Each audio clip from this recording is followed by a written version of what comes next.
There are stories that belong to the earth, and there are stories that belong to the heavens. This one belongs to both. The tale of the Archangel of War is not just about battles fought with steel, wings, and fire, but about the timeless struggle inside every human being, the pull between light and shadow, mercy and wrath, faith and despair. And as you listen, I want you to reflect: what side would you stand on if you were caught between heaven and hell? Drop your thoughts in the comments below, because this isn't just a story, it's a mirror for the choices we all face. The Archangel of War was forged not in silence but in thunder. Before the first city was raised, before the first kingdom drew its borders, he was already there, standing guard at the gates of eternity. His name was whispered across creation, a name carried on winds that swept over burning deserts and frozen seas. He was the shield, the sword, the unyielding flame. His wings, vast and gleaming, bore the light of 1,000 suns. His eyes, like molten gold, burned with both love and fury. But here's the thing: no angel is born purely of peace. Every archangel carries inside a spark of wrath, a burden of justice that must be unleashed when darkness rises. And the Archangel of War was chosen, not because he loved battle, but because he understood its cost. He knew that sometimes war is the only thing that can silence the roar of chaos. Can you imagine carrying that weight? Can you imagine knowing that every time you unsheath your blade, creation trembles? Let me know in the comments: would you take up that burden, or would you turn away from it? When the first rebellion erupted, the clash that split eternity, the Archangel of War stood at the center. Legions of fallen angels, once radiant, turned into shadows of their former selves. They rose with wings torn and voices twisted, challenging the very order of creation. And against them stood the Archangel, his sword burning like a comet, his wings casting a storm of light across the battlefield. They say that when he moved, the ground itself sang hymns. Every strike of his blade tore through armies of darkness. But here's the haunting truth: every blow he landed was not just against an enemy, it was against a brother, a sister, a once beloved ally now consumed by corruption. The Archangel did not fight out of hate. He fought out of sorrow. He fought because he knew that if light yielded even an inch, the abyss would swallow all. Pause for a moment and think about that. Could you raise your sword against someone you once loved, if you knew the fate of the world depended on it?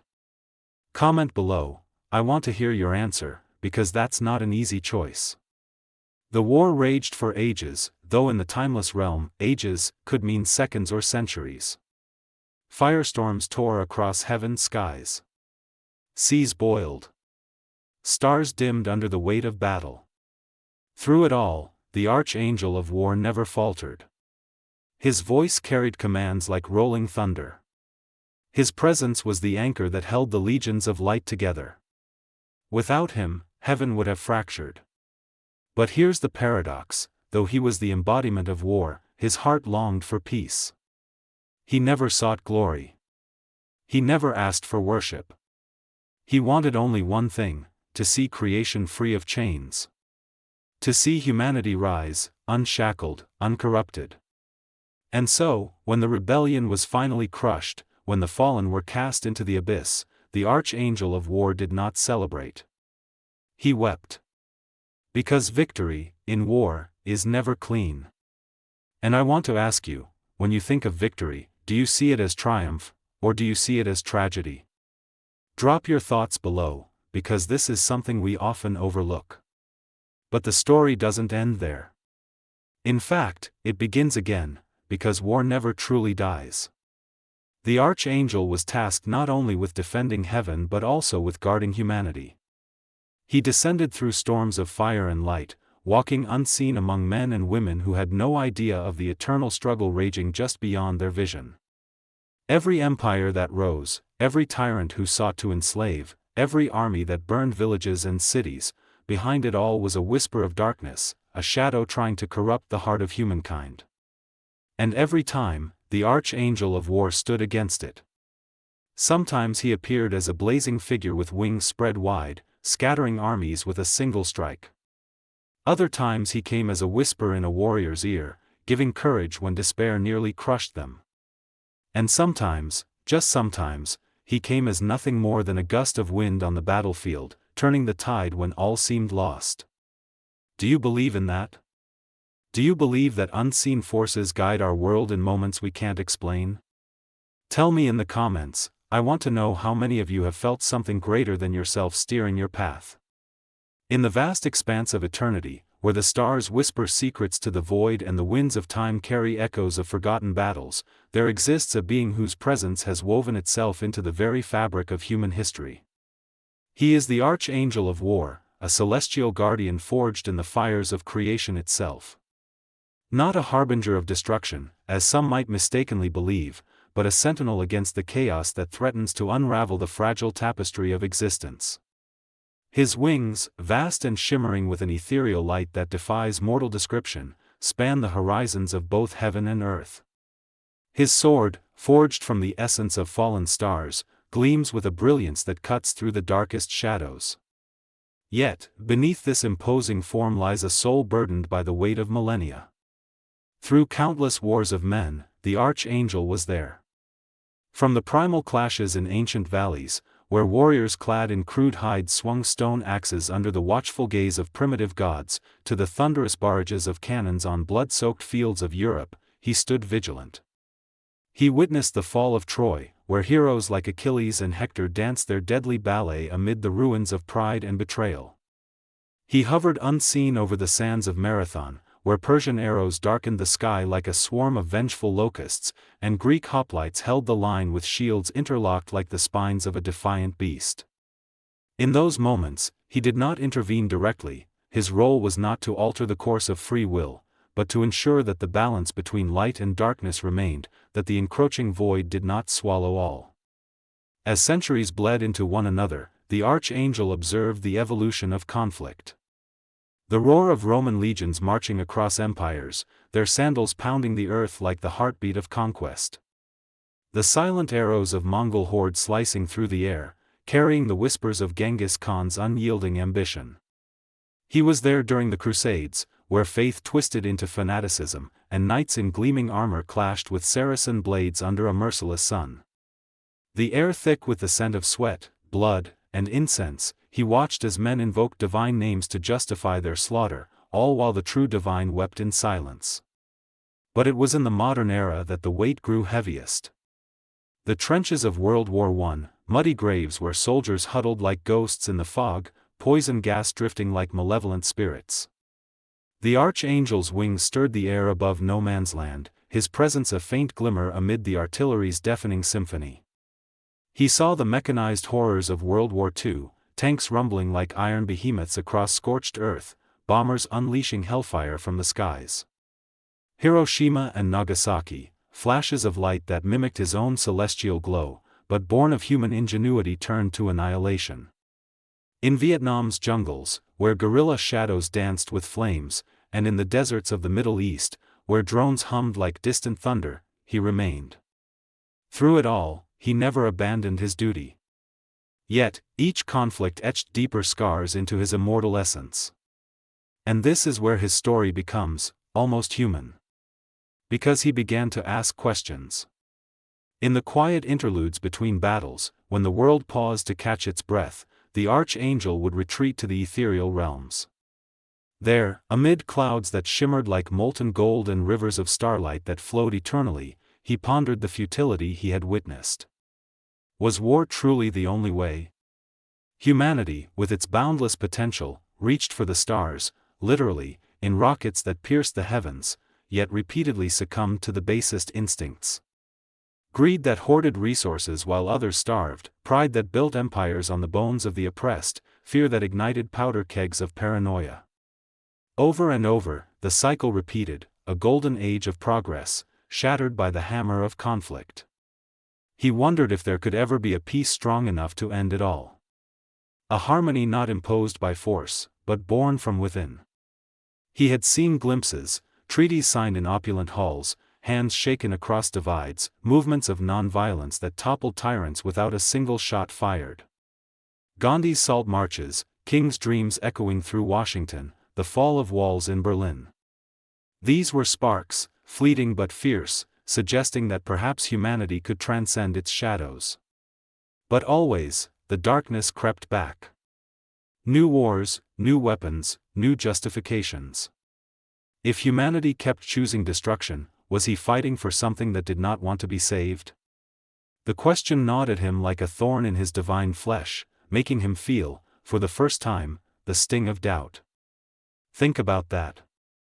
If you were him, standing watch for endless ages, would you keep fighting? Or would you lay down your sword and let the world face its own fate? Let me know in the comments, because this is the heart of the struggle.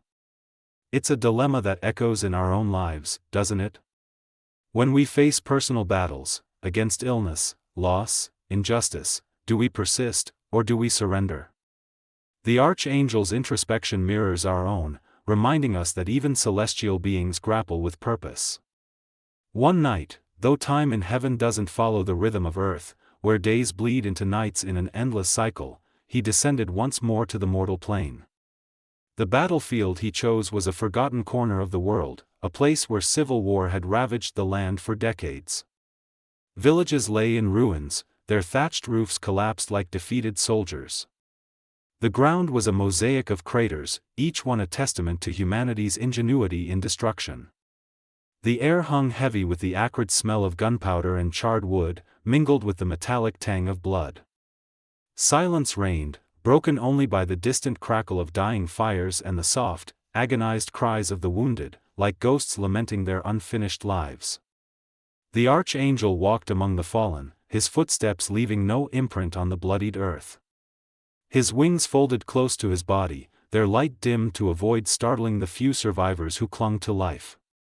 He passed bodies twisted in final agony, faces frozen in expressions of shock, pain, or resignation. Each one was a story untold, a farmer turned fighter, a teacher wielding a rifle, a child soldier whose eyes had seen too much too soon. The weight of their collective suffering pressed upon him, heavier than any armor he had ever borne. He knelt beside a young soldier, barely more than a boy, who lay propped against a shattered tree trunk. The boy's uniform was tattered, stained with mud and crimson, his chest rising and falling in shallow, ragged breaths. A wound gaped in his side, a cruel gash from shrapnel that no mortal medicine could mend in time. His eyes, wide with fading light, searched the darkness as if seeking answers in the void. The archangel, moved by a compassion deeper than oceans, reached out. His hand, glowing faintly with an otherworldly warmth, enveloped the boy's trembling fingers.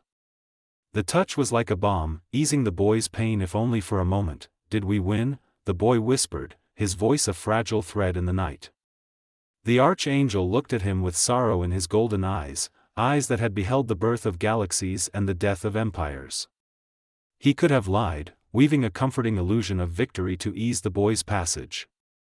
He could have spoken of grand triumphs, of flags waving over conquered lands. But truth, even in its harshness, was his creed. Instead, he leaned closer, his voice a gentle rumble like distant thunder promising rain. "You fought with courage. And that is enough." The boy's lips curved into a faint smile, a spark of peace amid the torment. His grip tightened briefly, then slackened as life ebbed away. The archangel held on, feeling the soul depart like a sigh on the wind, ascending to whatever afterlife awaited. In that instant, amid the desolation, understanding bloomed within him like a flower in barren soil. War may never end.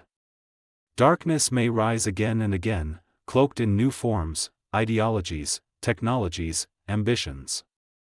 But what mattered was not the endless victory, the illusory conquest of one side over another.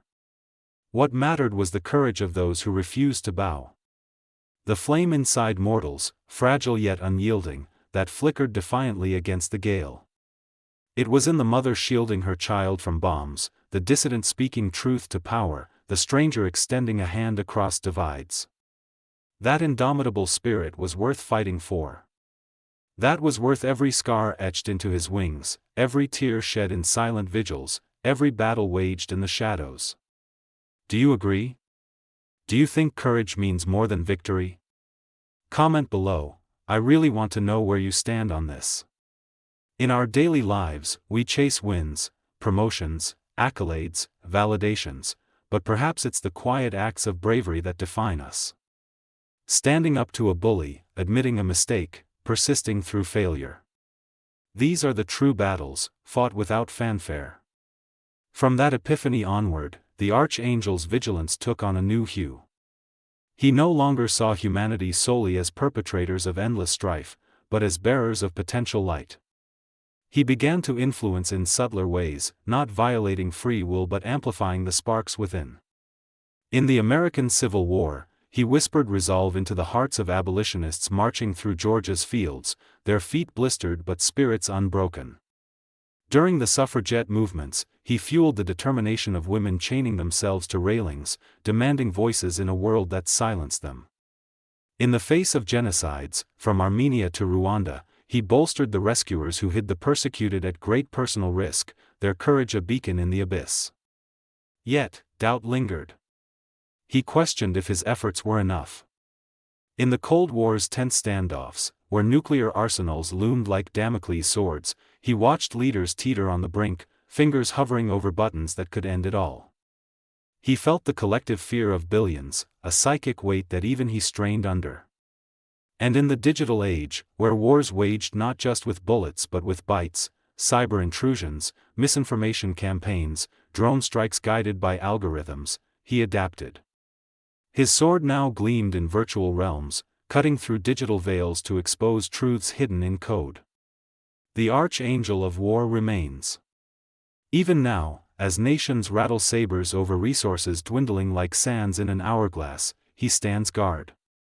When shadows stir behind the veil, conspiracies brewing in boardrooms, extremists radicalizing in online echo chambers, tyrants consolidating power through fear, he counters with invisible nudges toward light.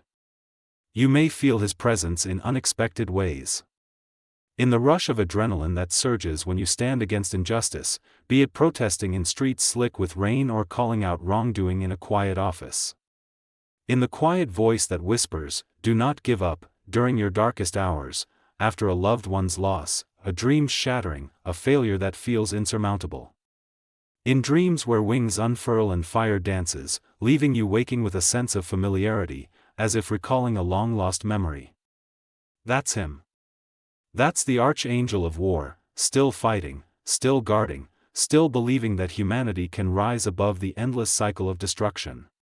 He sees the good amid the turmoil, scientists collaborating across borders to cure diseases, activists bridging divides to combat climate change, ordinary people extending kindness in a fractured world. These acts, small as they seem, are the building blocks of a greater peace. But here's the final question, and this one is for you. If the Archangel of War stood before you right now, sword in hand, wings blazing with light, and asked you to join his legion, would you say yes? Would you take up the fight against darkness, not just in the world but inside yourself? The shadows within, doubt, anger, apathy, that threaten to dim your own spark. Let me know in the comments. Because maybe, just maybe, the Archangel of War isn't just a story. Maybe he's a reflection of something inside all of us. A spark that refuses to be crushed. A voice that says, stand. Fight. Endure. In every hero's journey, from ancient myths to modern tales, we see echoes of this archetype, the warrior who battles not for glory, but for the soul's redemption. Consider the legends that parallel his tale. Michael, the biblical archangel who cast down Lucifer, embodies similar resolve. Ares in Greek lore, though flawed, represents the raw force of conflict. But our archangel transcends these, evolving from mere overseer to empathetic guardian. He has walked in the footsteps of soldiers from all eras, the Spartan at Thermopylae, holding the pass against impossible odds, the samurai in feudal Japan, bound by Bushido's code of honor, the partisan in occupied France, sabotaging Nazi supply lines under cover of night. Imagine him in contemporary conflicts. In Ukraine's besieged cities, where civilians turn defenders, he amplifies their resilience. In the Middle East's enduring strife, he inspires negotiators seeking ceasefires amid rocket fire. Even in non-violent arenas, like the fight against pandemics, he bolsters healthcare workers on exhaustive shifts, their courage the frontline against invisible foes. His story teaches us that war, in its broadest sense, is the struggle against entropy, the tendency toward disorder. It's not always physical, it's the internal war against despair, the societal war against inequality. By enduring, we honor his vigil. And if you believe in that spark, if you believe in the courage to keep going no matter the darkness, share this story. Let others hear it. Let others remember that even in the darkest war, the light can still rise. Pass it on through whispers, posts, conversations. In doing so, you become part of his legion, a mortal ally in the eternal fight. Because the archangel of war is not gone. He never will be. He lives wherever courage stands unbroken. In the child who defies bullies, the elder who shares wisdom from scars, the innovator who challenges norms.